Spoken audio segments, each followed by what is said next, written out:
ఆస్తులు చెల్లిస్తూ ఉన్నాం. అయినా కొన్ని నిమిషాలు నీ వాక్యాన్ని మేము వినడానికి సిద్ధపడతా ఉన్నాం.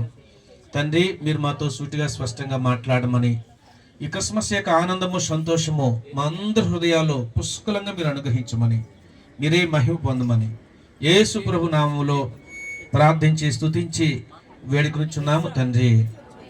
ఆమేన్. అందరూ చెప్పండి ఆమేన్. హల్లెలూయా, హల్లెలూయా. ప్రభువునందు ప్రియమైన దేవుని సంగమా, ఈ యొక్క క్రిస్మస్ యొక్క సంతోషము ఆనందము గురించి మీతో దేవుని వాక్యాన్ని పంచుకోవాలని నేను ఆశపడుతున్నాను.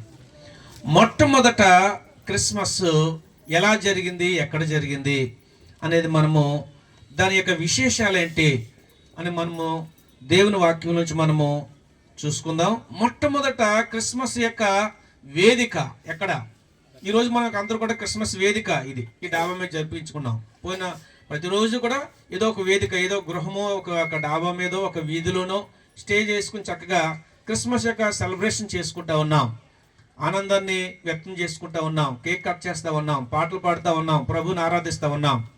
అయితే ఈ భూలోకంలో మొట్టమొదట క్రిస్మస్ జరిగించుకుంటున్న వేదిక ఎక్కడుంది, లేక ఏమై ఉంది అనేది మనము దేవుని పరిశుద్ధ గ్రంథంలోంచి మనం చూసుకుంటే, బెత్లెహేములోని పశువుల శాల లేక ఒక జన్మించినట్లుగా మనము చూడొచ్చు. చూడండి, దేవుని పరిశుద్ధ గ్రంథంలోంచి మత్తయి సువార్త 2వ అధ్యాయము 8వ వచనం తీసి చదవండి. బైబిల్ ఉన్నవారు తీసి, మీరు వెళ్ళి ఆ శిశువు విషయమై జాగ్రత్తగా విచారించి తెలుసుకొనగానే నేను వచ్చి ఆయనను పూజించినట్లు నాకు వర్తమానము తెండి అని చెప్పి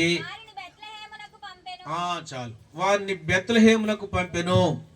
హేరోదు రాజు తన దగ్గరకు వచ్చిన జ్ఞానులతో చెప్పిన మాటలు మనం చదువుకున్నాం. యూదుల రాజుగా పుట్టినవాడు ఎక్కడ పుట్టాడు?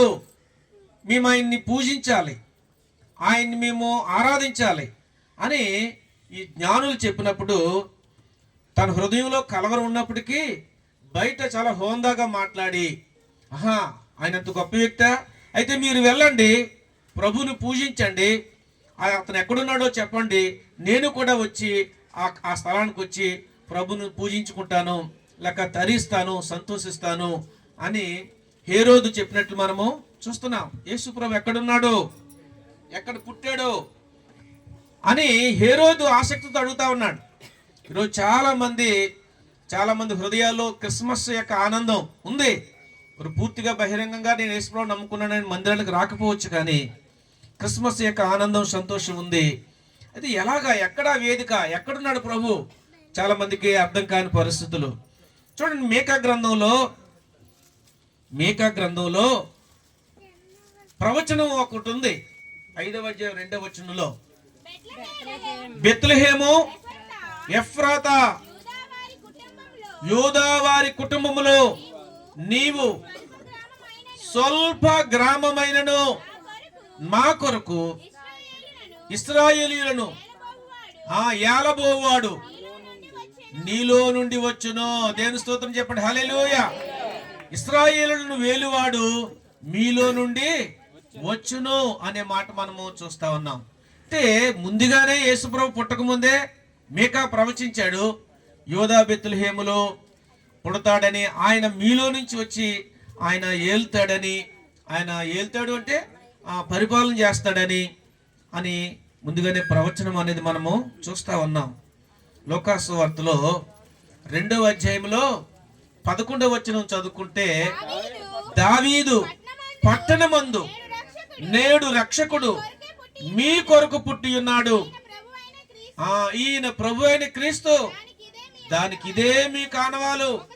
ఒక శిశువు పొత్తి గుడ్డలతో చుట్టబడి ఒక తొట్టెలో పండుకొని ఉండుట మీరు చూచెదరని వారితో చెప్పాను. దేవుని స్తోత్రం చెప్తాం, హల్లెలూయా.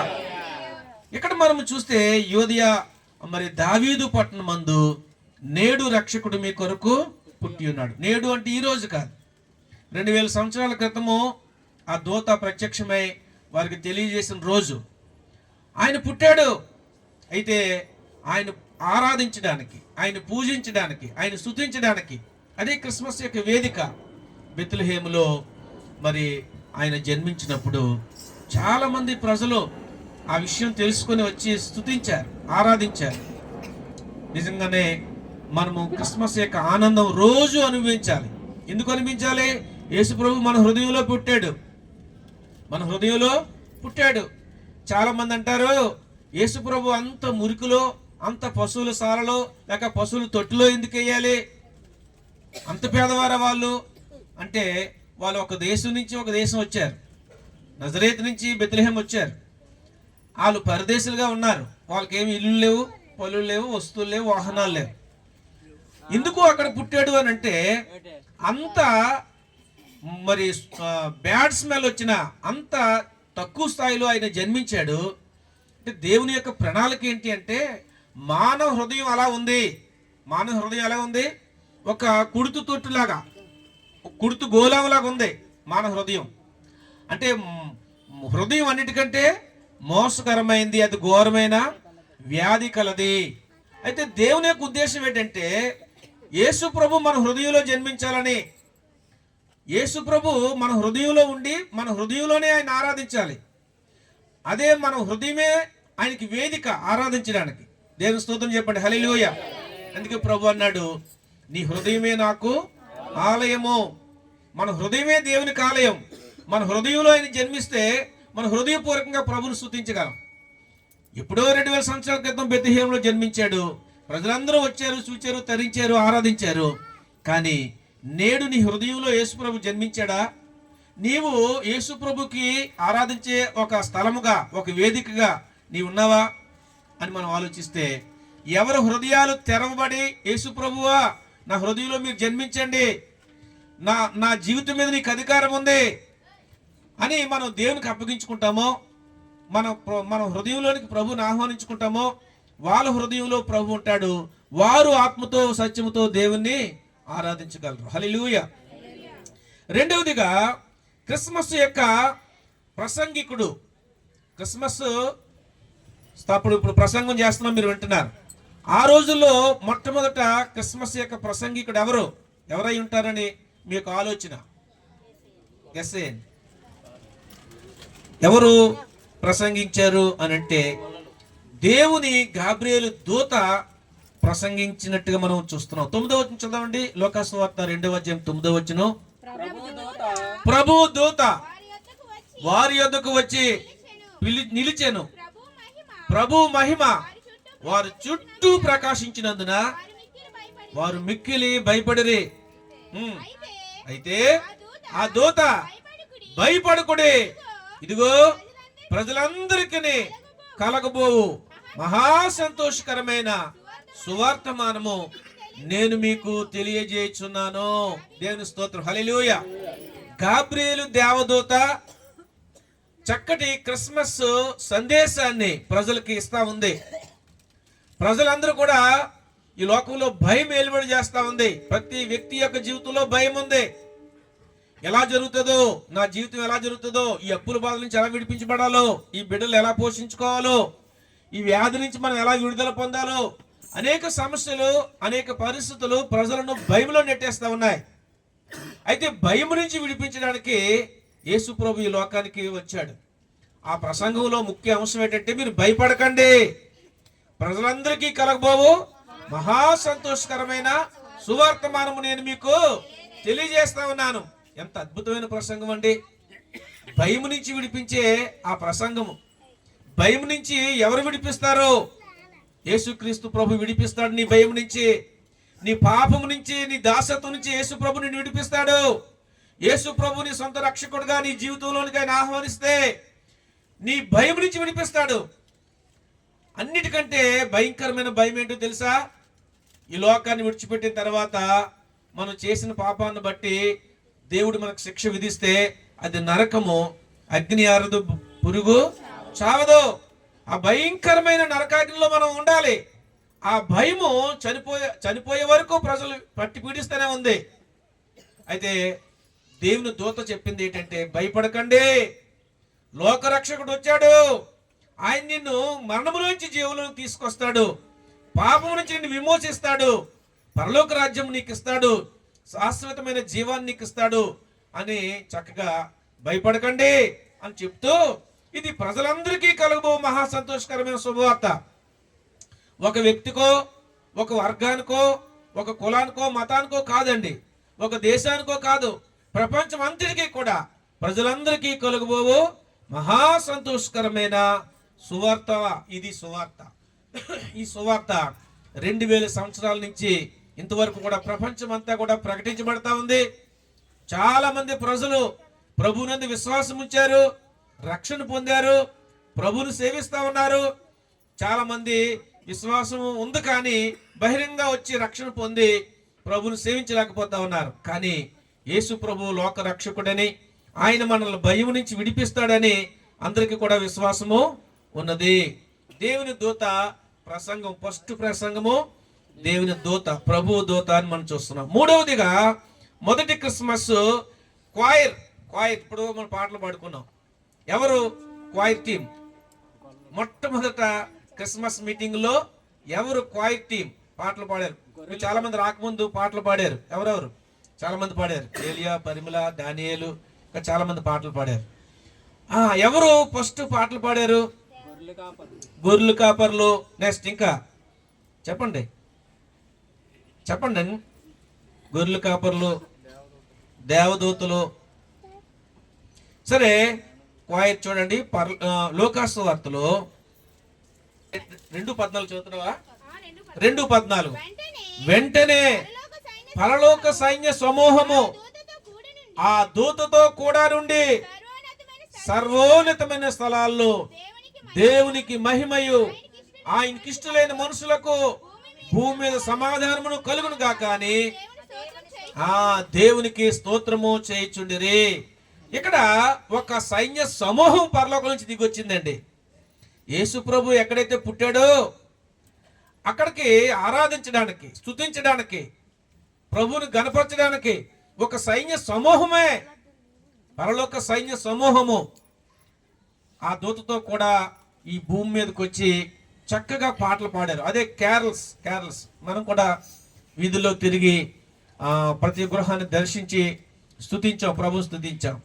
ప్రియదేని బిడ్డలారా, మరి చాలా మంది తర్వాత పాడారు, కానీ దేవుని దూతలే ఈ భూమి మీదకి వచ్చి వాళ్ళు పాటలు పాడి ప్రభువుని స్తుతించినట్లుగా, ఆరాధించినట్లుగా దేవుని పరిశుద్ధ గ్రంథములోంచి మనము చూస్తా ఉన్నాం. ఇంకా కూడా చూస్తే పాటల గురించి, దేవునికి స్తోత్రము చెల్లించే విషయంలో చాలా మంది అందులో పాలిభాగస్తులుగా ఉన్నారు. ఈరోజు మనం కూడా ప్రభువుని స్తుతించాం. అలాగే 5వదిగా మనం చూస్తే వర్తమానములో మరో మాట ఏంటంటే, నేడు రక్షకుడు మీ కొరకు పుట్టి ఉన్నాడు. వర్తమానంలో ప్రధాన అంశం ఏంటంటే, రక్షకుడు మీ కొరకు పుట్టి ఉన్నాడు. ఆ మాట చూడండి, లోకసూత్ర 2వ అధ్యాయము 10 నుంచి చదువమ్మా.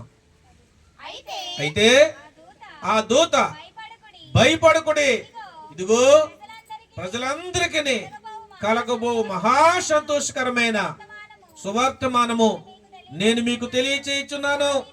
దావీదు పట్టణమందు నేడు రక్షకుడు మీ కొరకు పుట్టి ఉన్నాడు. ఈయనే ప్రభు అని క్రీస్తు.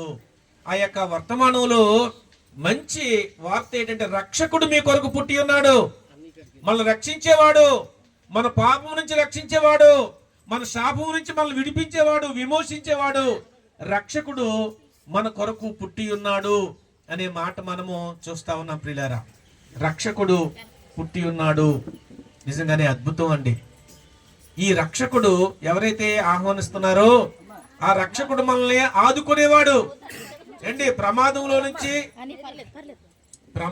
నుంచి కష్టంలో నుంచి మనల్ని ఎవరైనా ఆదుకుంటే దేవుడిలాగా వచ్చి కాపాడావు, రక్షించావు అని చెప్పేసి మనం చెప్తూ ఉంటాం. ప్రజలందరినీ కూడా పాప విమోచన కలిగించి నరకంలో నుంచి తప్పించే రక్షకుడు ఒకే ఒక రక్షకుడు, ఆయన యేసుక్రీస్తు ప్రభు అని ప్రభు పేరు మీకు తెలియజేస్తా ఉన్నాను. అది మనం 14 వచ్చిన వరకు కూడా మనం చదువుకొని చూసుకున్నాం. చాలా మరి ఆఖరిగా 6వదిగా క్రిస్మస్ ఆ యొక్క సెలబ్రేషన్ లో దేవునికి కానుకలు ఏంటి తీసుకొచ్చి సమర్పించారు? బంగారము, సాంబ్రాణి, బోలము. బోలము 6వ మత్తయి సువార్తలో 2వ అధ్యాయము 10-11 చదవండి.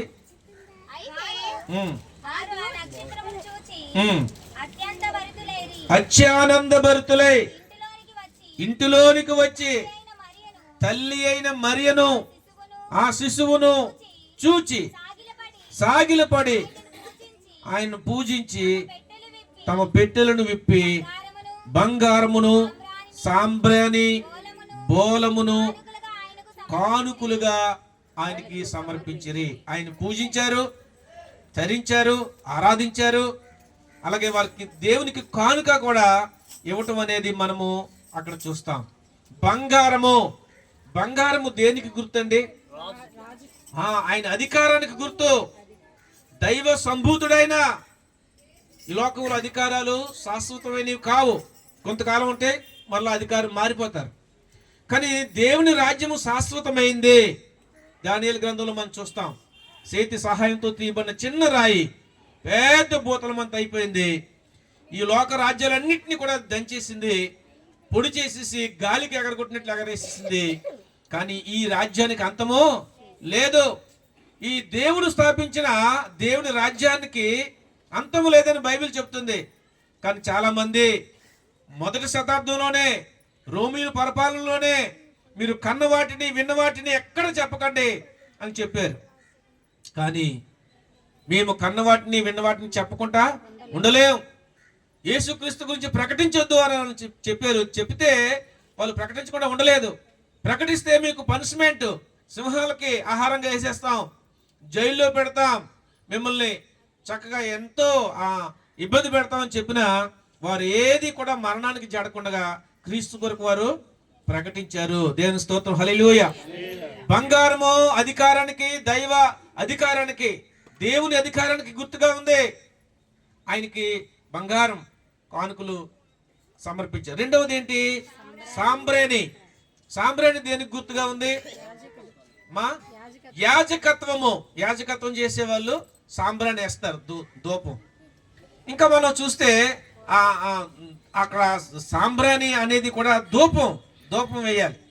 మనం చేసే ప్రార్థనలు ఆయన సంధికి ఒక ధూపం వలె వెళతాయి. మనం చేసే విన్నపాలు, మనం చేసే మనవులు, మన కోరికలు ఆయనకు చెప్పుకున్నప్పుడు దేవుడు ఆయన చేస్తాడు. సాంబ్రాణిని, యాజకత్వం. ఆయన యాజకుడు, ప్రధాన యాజకుడిగా ఈ లోకానికి వచ్చాడు. ప్రియ దేవుని బిడ్డలారా, మనం ఆయన మనవులు నేరుగా చెప్పుకోవచ్చు. అంతవరకు కూడా పాత నిబంధనలో మన మనవులు నేరుగా దేవునికి చెప్పడానికి అవకాశం లేదు. ఎందుకంటే పాస్టర్ గారికి మనం చెవిలో చెప్తే మనం ఆ పాస్టర్ గారు మన తరపున ఆ పాప విమోచన కొరకు గొర్రెను బలిచ్చేవాడు. అలాగే మనం తరపున ఆయన ప్రార్థన చేస్తే దేవుడు విని వారికి ఆ కోరికలు తీర్చేవాడు. కానీ ఇప్పుడు అలా కాదు. మనమే దేవునికి కానుక అర్పించవచ్చు, మనమే నేరుగా మన మనవులు దేవునికి చెప్పుకోవచ్చు, మనమే మన దేవుని దగ్గర నుంచి మనం ఆ మనవులు పొందుకోవచ్చు. దేవుని స్తోత్రం, హల్లెలూయా. అలాగే మూడవదిగా మరి బోలం అంటే ఏంటి? అత్తరు, వాసన, సువాసన. యేసు ప్రభు సమాధి చేయబడ అంటే ప్రాణం పెట్టడానికి ఈ లోకానికి వచ్చాడు కాబట్టి ఆయన పుట్టినప్పుడే అత్తరు ప్రజెంటేషన్ చేశారు. అంటే చూసారా, చనిపోయిన వ్యక్తుల మీద ఏం చేస్తారు? బాడీ కంపోజ్ అవ్వకుండా ఉండడం కొరకు, బ్యాడ్ స్మెల్ రాకుండా ఉండడం కొరకు ఆ సెంట్ జల్లుతారు, అత్తరు జల్లుతారు. భూస్థాపన కార్యక్రమానికి అది సాదృశ్యంగా ఉంది. ప్రియమైన బిడ్డలారా, ఆయన సువాసన, ఈ సువాసన అనేది ఎలా వస్తుంది అంటే క్రష్ చేస్తే, నలిపితే, ఒక పువ్వు ఉందనుకోండి, ఒక ఆకు ఉందనుకోండి, అది మామూలుగా వాసన వేసినా దాన్ని నలిపితే ఇంకా రెట్టింపు అవుతుంది దాని వాసన. ఒక అత్తరు బుడ్లో ఉందనుకోండి, అది మామూలుగా వాసన వేసిన దాన్ని అత్తరు పగలగొడితే ఆ రూమ్ అంతా సువాసన. మన యేసు ప్రభు వారు జీవితం నుంచి మనం నేర్చుకోవాల్సిన ప్రధానమైన పాఠం ఏంటంటే ఆయన శిలువ మీద నలగొట్టబడ్డాడు, ఆయన శ్రమ పొందాడు, బాధను అనుభవించాడు, రక్తం చిందించాడు, మనకి హ్యాపీ సంతోషాన్ని ఇచ్చాడు. హల్లెలూయా. మనకి ఈ రక్షణ లేక ఈ సంతోషము ఊరికనే రాలేదండి. ఆయన క్రయధనముగా తన ప్రాణాన్ని పెడితే మనకి ఈ రక్షణ వచ్చింది అనే విషయాన్ని దేవుని గ్రంథంలో నుంచి లేక యేసు ప్రభు వారి యొక్క జీవితం నుంచి మనం చూసుకుంటా ఉన్నాం. మనం కూడా విరిగి నలిగిన హృదయం గలవారమై ప్రభువుని ఆరాధించాలి. హ్యాపీగా సంతోషంగా ఏ బాధ లేకుండా ఉంటే అది క్రైస్తత్వం కానే కాదు. మనం విరిగి నలిగిన హృదయంతో ప్రభువుని ఆరాధించాలి. మనమే ఒక సజీవమైన యాగముగా బలిపీఠం దగ్గర, అంటే ప్రార్థనా బలిపీఠం దగ్గర యాగమైపోవాలి. కన్నీరు కాచి ప్రభువా అని మనం అర్పించబడాలి దేవునికి. మనమే ఒక అర్పణగా దేవునికి అర్పించబడాలి. అలా అర్పిస్తే అది దేవునికి సువాసన. మొట్టమొదటి ఈ భూమి మీద బలిపీఠాన్ని కట్టి బలి అర్పించిన వ్యక్తి ఎవరు? నోవాహు. జలప్రలయం తర్వాత ప్రజలందరూ అంతమైపోయారు. తర్వాత నీరు ఇంకిపోయిన తర్వాత వాడలో నుంచి జంతువులు మనుషులు వచ్చిన తర్వాత ఆయన బలిపీఠాన్ని కట్టి ఒక జంతువుని బలి అర్పించి దేవునికి ఆరాధన చేశాడు. అది దేవునికి ఎంతో ఇంపైన సువాసన అంట. ఆయన ఆగ్రహించాడంట. ఆగ్రహించి తన కోపాన్ని చల్లార్చుకున్నాడు. మనం తప్పు చేసినప్పుడు, మనం పాపం చేసినప్పుడు ఈ ప్రజలందరి మీదకే దేవుని ఉగ్రత వచ్చింది. జలప్రలయం చేత ప్రపంచం అంతటినీ చంపేశాడు. ఒక్క కుటుంబమే మిగిలారు. ఎవరు? నోవాహు భార్య, తర్వాత 3 కొడుకులు, 3 కోడళ్ళు. వారే 8 మిగిలారు. ఆ 8 ద్వారా మళ్ళీ ఈ ప్రపంచాన్ని అంతటినీ కూడా దేవుడు ఉత్పత్తి చేశాడు. కానీ ప్రియ దేవుని బిడ్డలారా, అక్కడ ఒక బలి అర్పించి దేవునికి ప్రార్థన చేసినప్పుడు అది సువాసనగా ఎదిగి మారింది. మనము కూడా దేవునికి అర్పణ అర్పించినప్పుడు అది దేవునికి సువాసనగా ఉండాలి. అబ్రహాము ఏమన్నాడు దేవుడికి? దేవుడు ఏం చెప్పాడు అబ్రహాంకి? అబ్రహమా, నువ్వు ఒక్కగానొక కుమారుణ్ణి మోరియా పర్వతాన్ని తీసుకొచ్చి నా కొరకు బలి అర్పించు అన్నాడు. గుండె జల్లు మనిపోద్ది అబ్రహాంకి. కానీ ఇది దేవునికి ఆరాధన అనుకొని, నా దేవునికి ఏది అడిగితే నేను అది అర్పిస్తానని తన కుమారుని బలిచ్చేయడానికి వెళ్ళిపోయాడు. కానీ దేవుడు నరబలి కోరేవాడు కాదు. వెంటనే తన హృదయాన్ని తెలుసుకున్నాడు, గ్రహించాడు. ఆయన వెంటనే ఆపిమని గొర్రెపిల్లను ఆ పొట్టులో, ఆ పొదలో కల్పించే గొర్రెపిల్లను తీసుకొచ్చి బలి అర్పించాడు. హల్లెలూయా. అది దేనికి సాదృశ్యం అంటే, దేవుడే తన ప్రియకుమారుని మన కొరకు శిలువ మీద బలి యాగం అయినంత దానికి సాదృశ్యంగా దేవుడు చూపించాడు. ప్రియ దేవుని బిడ్డలారా, యేసు ప్రభు వారు ఎంతగానో శిలువ మీద మన కొరకు వేదన చెందాడు, రక్తం చిందించాడు, ప్రాణం పెట్టాడు. ప్రాణం పెట్టి మనల్ని కొనుక్కున్నాడు. అపవాది యొక్క బంధకాల నుంచి ప్రభు మనల్ని విడిపించాడు. విడిపించి మనల్ని రక్షించుకున్నాడు అనే విషయాన్ని ప్రభు పేట మీకు తెలియజేస్తా ఉన్నాను. సరే, మనము చూస్తే మరి క్రిస్మస్ యొక్క బహుమానం ఏంటో.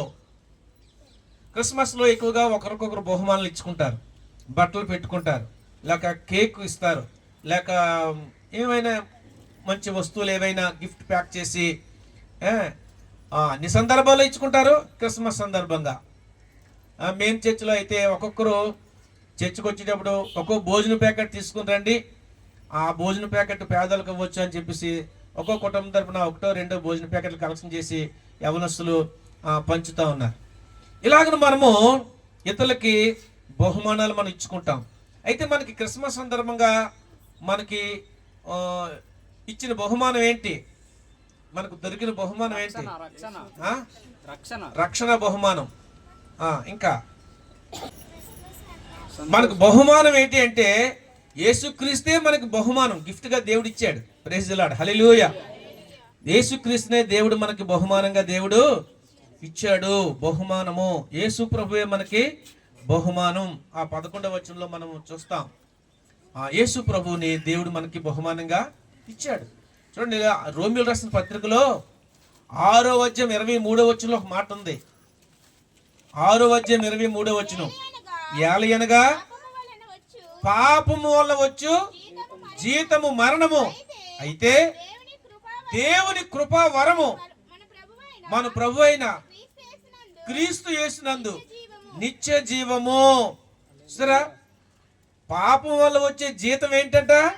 మరణం. ఆ జీతం, ఆ పని, ఆ పాపం మనం చేసాం, దానికి జీతం మరణం మనం పొందాలి. అర్థమవుతుందండి? పాపం మనం చేసాం, పాపం నేను చేశాను, దానికి జీతం ఏమొచ్చింది? మరణం దేవుడు మానవునికి విధించలేదండి.